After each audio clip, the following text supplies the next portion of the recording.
Hello students, चरक संहिता का next video देखते हैं।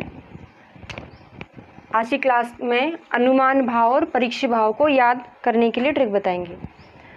अब ये कहाँ का रेफरेंस है देखते हैं। चरक संहिता, चरक संहिता में विमान स्थान 4th चैप्टर, नाम है त्रिविध रोग विशेष विज्ञानी, वहाँ से लिया हुआ है। इसके पहले हमने आपको चरक संहिता के ऊपर टीकाएँ, उनके टीकाकार, उनका काल याद करवाया था ना। वहाँ पे भी यही कंडीशन थी हमारे पास कि हमारे पास 3 हाफ थे, उनको याद किया था, उनको भी आपस में रिलेट करके याद किया था। इसमें भी यही करेंगे, हमारे पास 2 हाफ हैं, इनको आपस में कोरिलेट करके याद करेंगे। ठीक है, अब देखते हैं पहला अनुमान भाव क्या है। अग्नि क्या है? जरण शक्ति। पहले तो इसका मतलब समझ में आना चाहिए कि हम क्या पढ़ रहे हैं ना। अग्नि की परीक्षा करना है हमको, किससे करेंगे? जरण शक्ति से करेंगे। हमारे पास पेशेंट आते हैं, हम डायरेक्ट उनसे नहीं पूछ सकते कि आपकी अग्नि कैसी है, विषम अग्नि है, तीक्ष्ण अग्नि है, मंद अग्नि। उनको अग्नि के बारे में समझ में नहीं आता है। हम उनसे क्या पूछेंगे? आप कितने बजे खाना खाते हैं, कितने बजे ये खाना पच जाता है, आपको भूख फिर से कब लगने लगती है, वो होता है जरण शक्ति। जरण शक्ति मतलब होता है पाचन क्रिया, पाचन शक्ति। कैसे समझा इसको? पेशेंट हमारे पास आएगा, हम उससे क्या पूछेंगे? आपने सुबह 8 बजे खाना खाया, वापस आपको भूख फिर से कब लगने लगती है? ठीक है, वो जो ड्यूरेशन होता है वो होता है उसकी पाचन शक्ति, है ना, पाचन क्रिया, पाचन का ड्यूरेशन।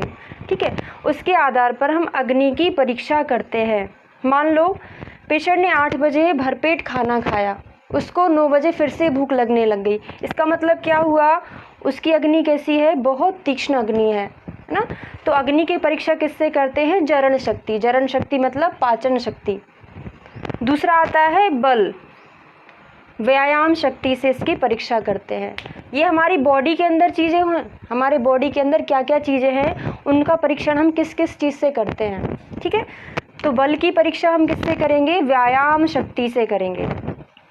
मतलब क्या होता है इसका? कोई इंसान अगर बहुत ज़्यादा व्यायाम कर रहा है, इसका मतलब क्या है? उसका बल अच्छा है।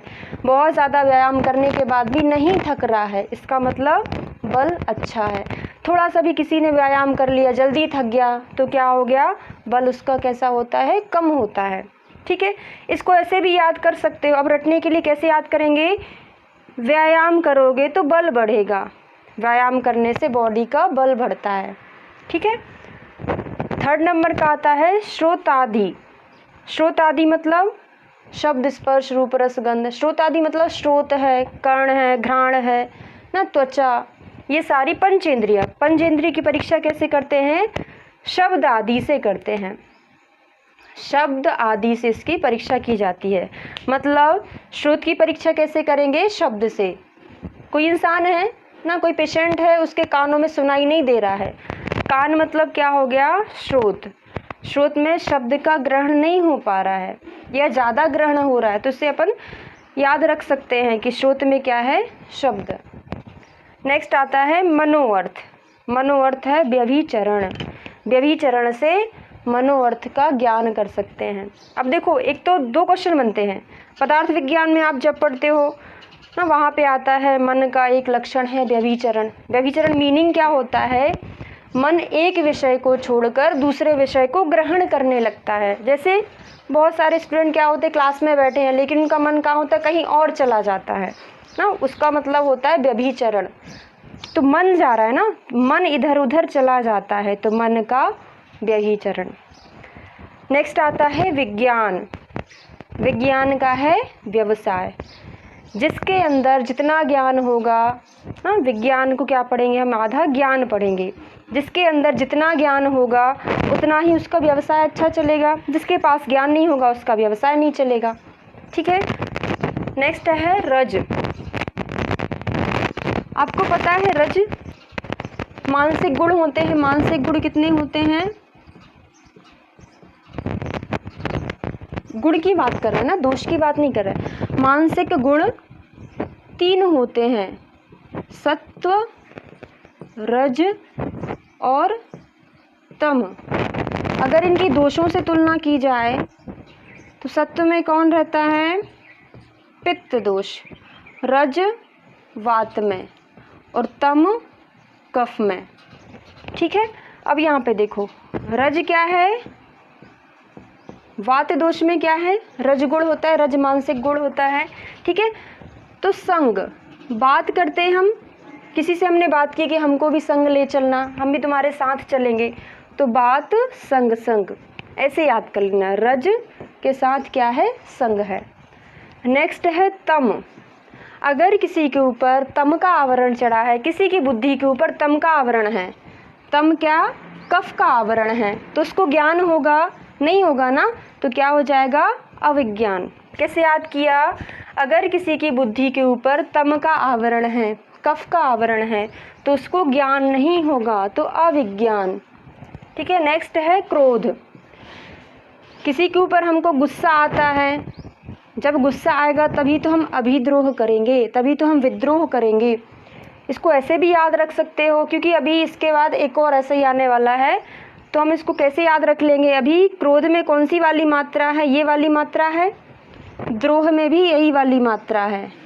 अभी आपको ये समझ में नहीं आएगा, जब दूसरा आएगा ना पॉइंट, तब आपको समझ में आएगा ना। तो क्रोध, अभिद्रोह, जब हमको गुस्सा आएगा तभी हम किसी पर अभिद्रोह करेंगे, विद्रोह करेंगे। नेक्स्ट है शोक। शोक की परीक्षा कैसे करते हैं, दैन्य से ना। अब देखो शोक मतलब होता है बहुत ज़्यादा टेंशन लेना, जिसको बहुत ज़्यादा टेंशन होता है उसके फेस पे अलग ही दीनता दिखाई देती है, तो दैन्य, फेस पर अलग ही दीनता दिखाई देती है अगर जिसको टेंशन है। नेक्स्ट है हर्ष। हर्ष का है आमोद। कैसे याद कर लेंगे, इसकी ट्रिक क्या है, आमोद, आमोद मतलब यहाँ पे हम आम लिख लेंगे, आम, मैंगो ना। आम को देखकर बहुत सारे लोग खुश हो जाते हैं, हर्षित हो जाते हैं। नेक्स्ट है प्रीति। किससे परीक्षा करेंगे, संतोष। कैसे याद रखेंगे इसको, प्रीति एक लड़की का नाम है, संतोष एक लड़के का नाम है, तो प्रीति और संतोष। नेक्स्ट है भय। अनुमान परीक्षा भाव क्या है इसका, विषाद। तो भय की परीक्षा कैसे करेंगे, विषाद से करेंगे। तो क्या कैसे याद करेंगे इसको, विष मतलब यहाँ पे विषाद का अपन क्या पढ़ लेंगे, विष। विष को देखकर क्या लगता है हमको, भय लगता है, विष से भय। ठीक है, तो भय का हो जाएगा विषाद। धैर्य, अविषाद। धैर्य मतलब होता है धीरज रखना। धैर्य मतलब क्या हो गया, धीरज। अगर आप धीरज रखोगे, पेशेंस रखोगे, तो आपको विष से डर नहीं लगेगा, तो अविषाद। कैसे याद रखा, धैर्य मतलब धीरज रखना, पेशेंस रखना, तो आपको विष से डर नहीं लगेगा, अविषाद। नेक्स्ट आता है वीर्य। वीर्य का क्या है, उत्थान। ठीक है, ऐसे ही याद हो जाता है। 15 नंबर का है अवस्थान, अभिभ्रम। अब देखो अवस्थान का हमने क्या याद किया अभी, स्थान। स्थान को अकेला अंडरलाइन करना है। परीक्षा भाव क्या है इसका, अभिभ्रम। अभिभ्रम में हमने अकेला भ्रम को अंडरलाइन किया। आयुर्वेद में सभी को पता है भ्रम मतलब क्या होता है, चक्कर आना।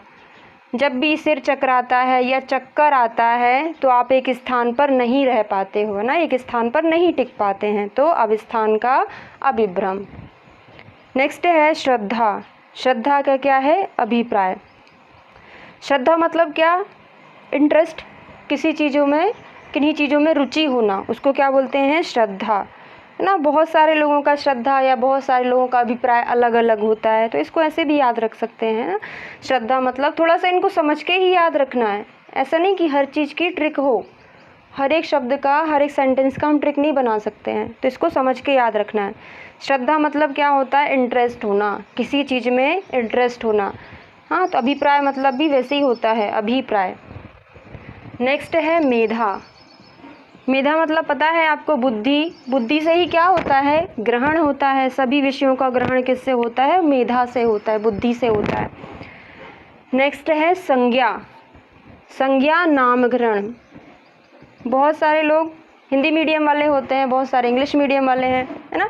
तो आपने हिंदी में पढ़ा होगा, संज्ञा किसको बोलते हैं, किसी व्यक्ति वस्तु के नाम को संज्ञा कहते हैं। तो संज्ञा नाम, नाम ही तो है एक संज्ञा। संज्ञा मतलब क्या है, सब्जेक्ट। ठीक, इंग्लिश में इसको क्या बोलते हैं, सब्जेक्ट बोलते हैं। ठीक है। स्मृति, स्मृति में क्या होता है? स्मरण। स्मृति से ही हम बहुत सारी चीज़ों को याद रखते हैं, तो स्मरण हो गया। लिहम, लिहम मतलब होता है लज्जा। लिहम मतलब होता है लज्जा। पहले फ़ोन नहीं चलते थे, पहले क्या पत्र लिखा जाता था। हाँ, तो पत्र को पढ़ने में क्या आती थी? लज्जा आती थी। पत्र को पढ़ने में सबके सामने नहीं पढ़ते थे, अकेले में पढ़ते थे, तो कैसे याद हो जाएगा? लिहम मतलब होता है लज्जा, पत्र को पढ़ने में लज्जा आती है। ठीक है। नेक्स्ट आता है शील। शील में अनुशील है, मैच कर रहा है, यहाँ पे शील है और यहाँ पे अनुशील है। नेक्स्ट है द्वेष। द्वेष है प्रतिषेध। अब देखो, इसके पहले हमने बताया था, क्या बताया था? क्रोध। क्रोध का क्या था? अभिद्रोह था। ठीक है। द्वेष का क्या है? प्रतिषेध। इसलिए हमने आपको वहाँ पे बोला था कि यहाँ पे कैसे याद रख लो आप, क्रोध में ऐसी वाली मात्रा है, द्रोह में भी ऐसी वाली मात्रा है। और यहाँ पे कैसे याद रखोगे? द्वेष में ये षटकोण वाला शाह है, प्रतिषेध में भी ये षटकोण वाला शाह है। ठीक है, तो दोनों को कंपेयर करके ऐसे याद रखना है।